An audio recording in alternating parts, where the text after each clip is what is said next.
Okay, first of all I have to open the packs, get the garlics out, separate the cloves, and then start.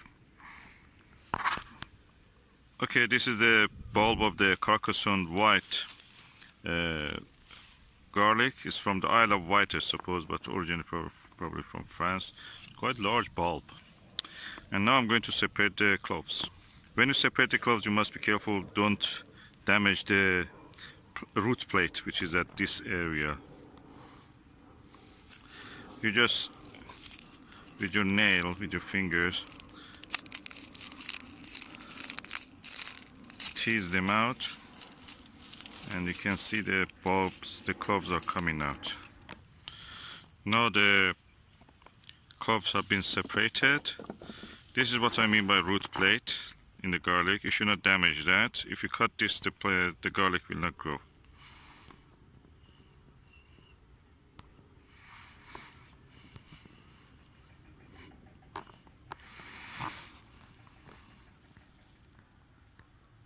So, how you plant it? You plant this top on the top, this part on the top.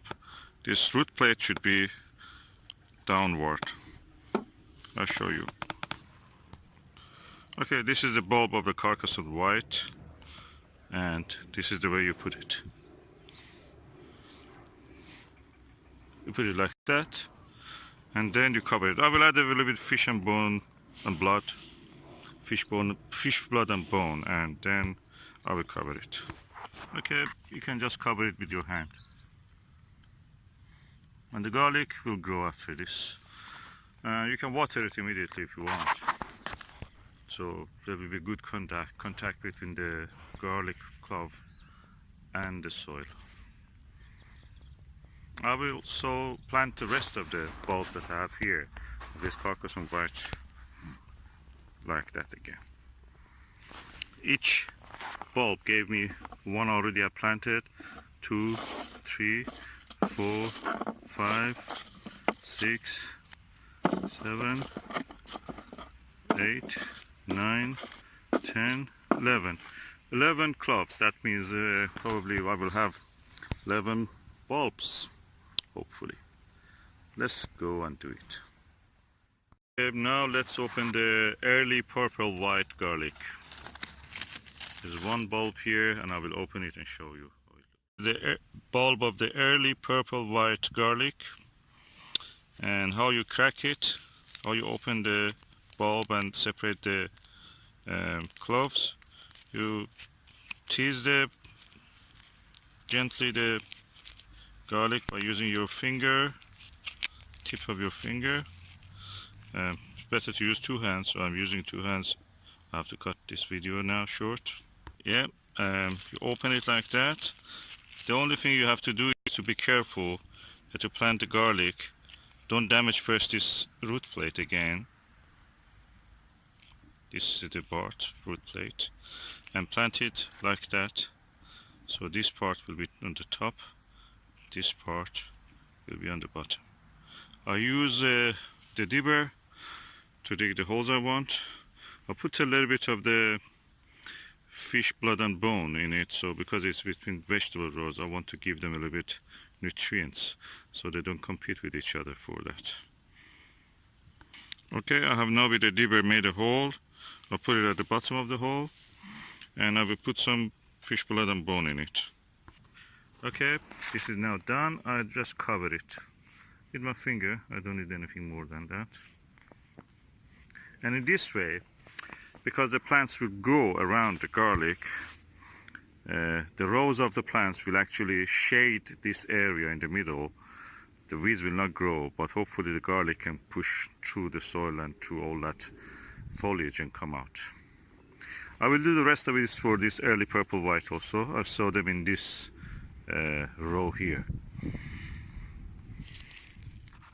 Already planted one. So how many garlics we have here? 1, 2, 3 garlic cloves, 4, 5, 6 or 7. They're quite tiny. 8, 9, 10, 11, 12, 13. We can say 10 safely. Some of them are very tiny like this one. So we can save 10 of the cloves in this garlic bulb it was. See, I put deep the holes for planting the cloves of garlic around 20 centimeter apart. You can do it between 15 to 20. That's for this bed is enough. You can do it as you require in your own situation. Now to sow some white Casablanca garlic, and these are 3 bulbs. I will open it and show you how they look. This is the way the white Casablanca garlic looks. It's easy to open relatively to others, so I'm just teasing one of them. As you see, it is white and it has good size. The distance between the bulbs will be 20 centimeter, and you plant it this side, which is the root plate, upward. You should not damage this part. You should not remove the skin also of this. If you remove it, the bulb will not grow, most probably. And the top part of it, which is this part, will be upward. Okay, this is the way you take the bulb, put it at the base plate downward. I will add a little bit fish and blood and bone, and that's it. I will cover it with soil. I'm now covering it. And doing this here between the rows of other vegetables, salad greens, so hopefully this way we will not have a problem of weeds growing around the garlics. It's an experiment, we will see how it is. A large pot that I think I bought it from the Wilkinson for around £2 last year. There was something else in it. Now it has cropped, it's finished. I'm going to put something else, and this time I'm putting elephant garlic. It seems this year elephant garlics are rare in the shops. I've not seen anywhere else. So many people also were leaving comments, some people were leaving comments that they cannot find elephant garlic, and they were surprised at how I found it, and they were making comments that they're good size and good value. I have 4 here which I want to plant in this pot. I've already some compost. There was a bit of weed and other things going in it beside the crop, so I turned it over upside down, and I'm going to dig into it, plant the garlic cloves, and then cover it again. I will show you. Okay, the pack recommends 10 centimeter apart the bulb should be planted, but I'll give them more than that. This is around 15 centimeter, and I'm going to plant 4 of them. I will open the packs and show you. Okay, this is 1 pack. Let me see how many garlic. Okay, 2 cloves. Oh, they're nice, they're big. Okay, I'll plant one of them here, the next one here. Okay, the good thing about this elephant garlic is that they're British grown, so they're local, they're adapted to our climate. So this is 2 more cloves, hopefully. Let me see. Oh yeah, large clump. Okay, I will plant one here, and you have to plant them in a way that this basal plate, they first of all don't get damaged, so you don't need to squeeze in the soil. Second, you have to be careful that you don't damage this basal plate, root plate. It should be planted like this, the basal plate downward and the sharp pointed side upward. I'll plant it so you can see. I've now planted 4 elephant garlics. 1, 2, 3, 4. And to give it extra support and extra nutrition, we can add a bone meal which provides the phosphorus. Phosphorus is good for growing root system. So we want to grow root system. This is the roots of its rhizome kind of bulb that we actually want. So I add some bone meal to this. This is fish blood and bone, very good for potatoes, again a root crop. So if we give it a lot of good growth. It has fish blood from the slaughterhouse or whatever it is, or and also bone. So I'm adding it now, generally around the soil.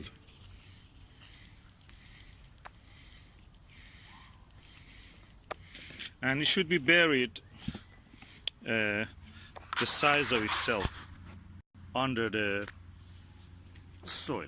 So I cover it, but as you see, when I cover it, just barely the top of it is above the soil, or barely can be seen. So what I will do, I will add a little bit more soil to this.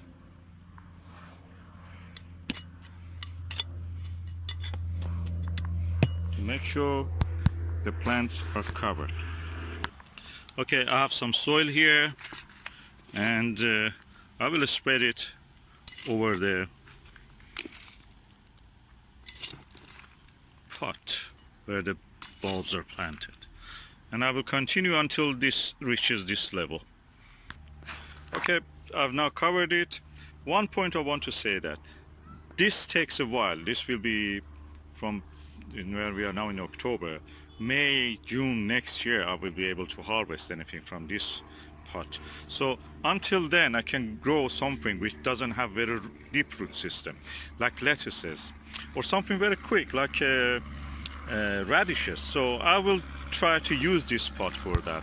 In the same way also, these will work as a kind of green manure, and as a mulch. They will stop the weeds growing here, so it will exclude the light, whatever grows here, like lettuces and other things. So I may later show another video to you that I have sown something here, or planted directly something here. Until then, that's it for elephant garlic planted. Okay, what I have to do also is to water it. So I'm just watering thoroughly.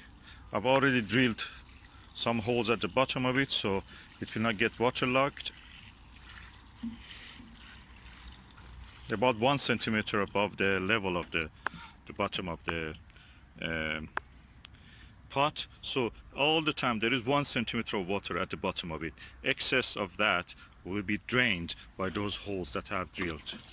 So I thoroughly water this, and as you can see, it's free draining and the water disappears quickly. You see the bubbles appearing.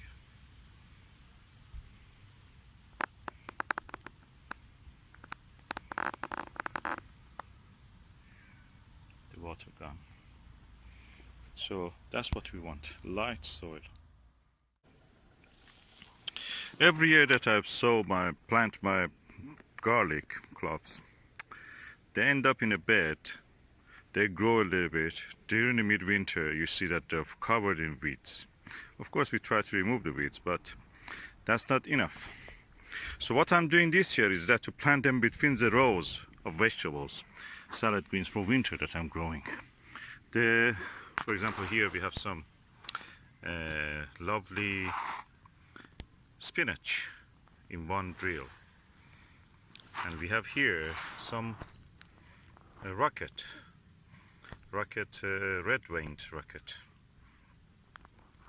So between the rows of vegetables and salad greens, I will plant them this year. The varieties that I'm using is a Carcassonne white garlic,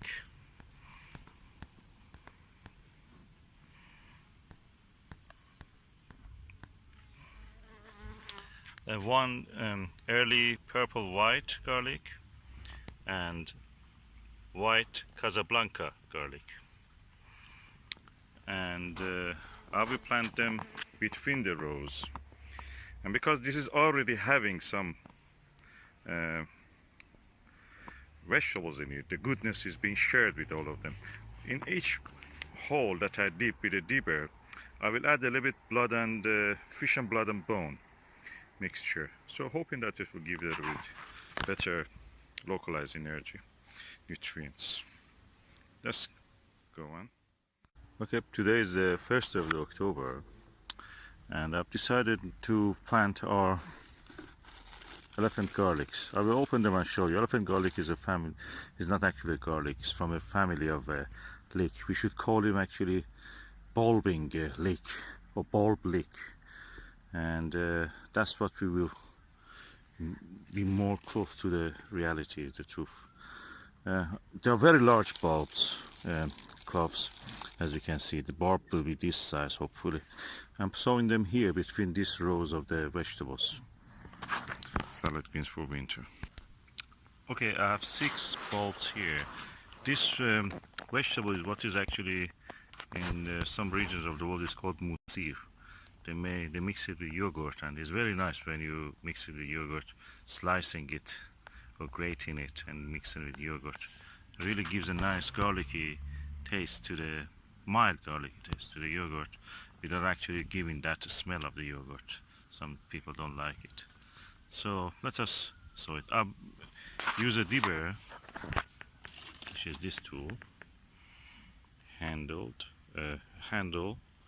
attached to a piece of wood, and I will make a hole deep enough that the whole bulb goes into it and a little bit of the soil will be on the top of it. So let us do this. Okay, the bulbs are such a huge bulbs that I think dibber is not enough for this, so I'll just use a trowel to dig a deep enough hole in here, and I will space them around 1 foot apart. So one, another one here,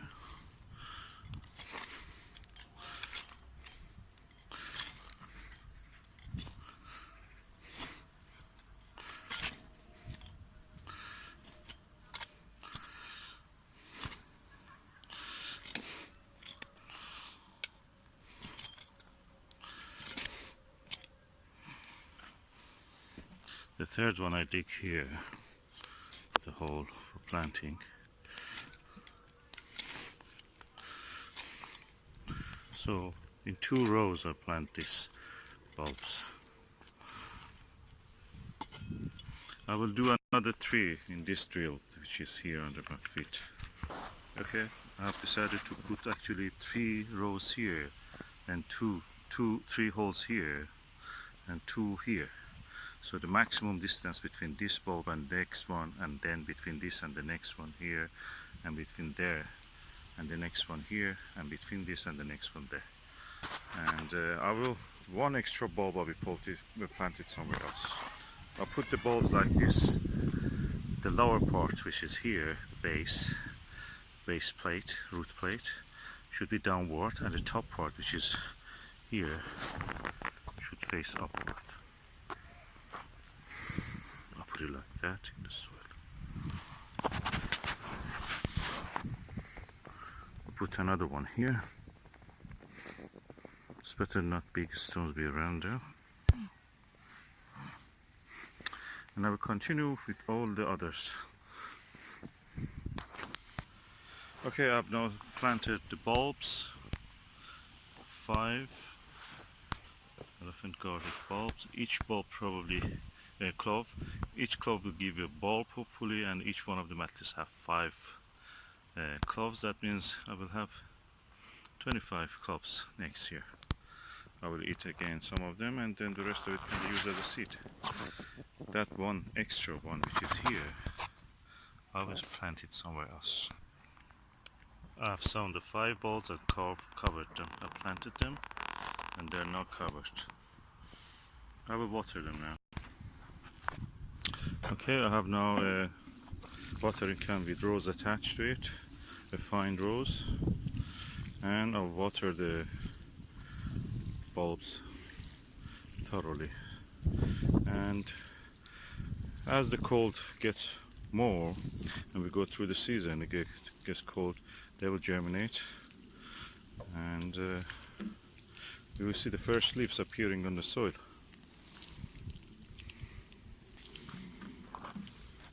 This helps the watering helps the good contact between the soil and the cloves. And that's it. That's how to sow the elephant garlic.